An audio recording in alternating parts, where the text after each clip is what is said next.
The recent missile attack by Iran on Israel cost an estimated 150 billion to 200 billion shekels, $40 million to $53 million, in damage to private property, according to Israel's tax authority.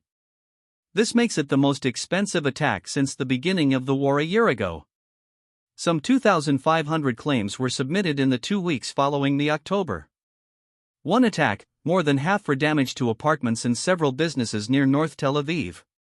One of the epicenters was the town of Hod HaSharon, where, according to the insurance claims, over 1,000 homes were damaged.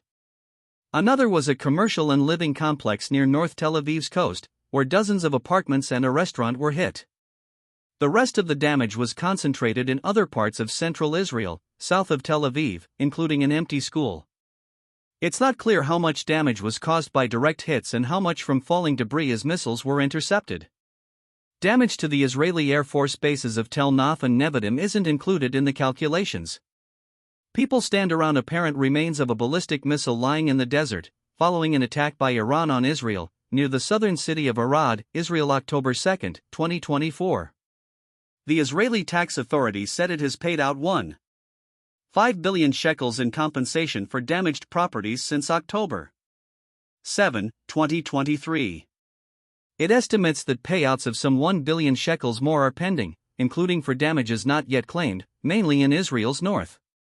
Some 60,000 Israelis had left their homes in the northern region over the past year when Israel's war in Gaza started, and Hezbollah militants based in Lebanon stepped up cross-border strikes in support of Hamas. Hundreds of thousands of residents have also had to evacuate from South Lebanon as a result of increased fighting between Israel and Iran-backed Hezbollah over the past month.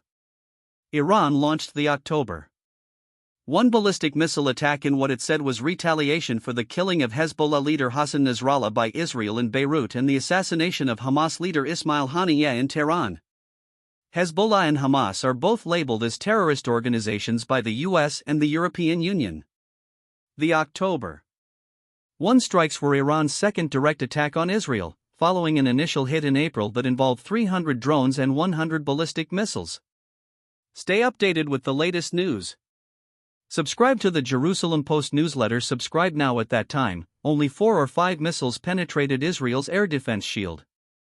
Reports in Israel suggest that this time, Iran used advanced weaponry and that more of its missiles entered Israel's airspace. One person was killed near the West Bank town of Jericho, and a few people were lightly wounded elsewhere. More missiles increased the risk of debris hitting the ground and causing damage. Israel plans to retaliate. Arrow, the most advanced of Israel's defense systems, helped the country and its allies including the US intercept the bulk of roughly 200 missiles fired on October 1. The head of IAI, the Israeli manufacturer of Arrow, told Bloomberg that the system performed as expected. Israeli officials declined to give interception rates, though, and the low number of casualties was also attributed to the wide availability of bomb shelters throughout the country.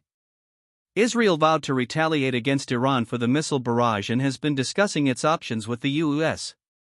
In recent weeks, the decision-making Security Cabinet convened last week but hasn't yet voted on Israel's response.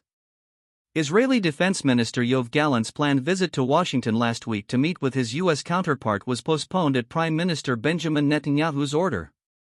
The premier requested to speak to US President Joe Biden first and conclude domestic discussions. As of Sunday at noon, Israel's Security Cabinet had no further scheduled meeting.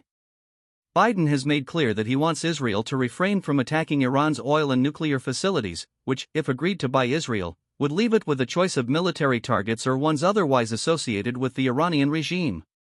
Gallant said last week that the strike will be powerful, precise, and, above all, contain the element of surprise.